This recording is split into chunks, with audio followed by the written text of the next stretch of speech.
We'll guide you through how to use the Asana Calendar View effectively. If you find this helpful, consider subscribing and liking the video. First, open Asana in your web browser and log into your account. Once you're in, go to the project you want to view in the calendar format. Look for the View options at the top of the project page. You'll see several options like List, Board, and Calendar. Click on Calendar to switch to the Calendar view. This view allows you to see all your tasks laid out over a calendar format, giving you a clear visual of your schedule and deadlines. You can click on any date to add a new task directly to that day. Just click on the plus icon that appears when you hover over a date. You can also drag and drop tasks to different dates if you need to reschedule them. This feature is super handy for adjusting your timeline on the fly. To get more details about a task, simply click on it, and a detailed view will pop up on the side, showing you all the task information and options to edit it. You can use the calendar view to plan your weeks ahead by looking at the overall task distribution and ensuring that your workload is balanced.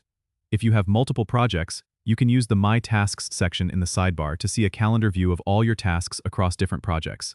This way, you can manage your time more effectively.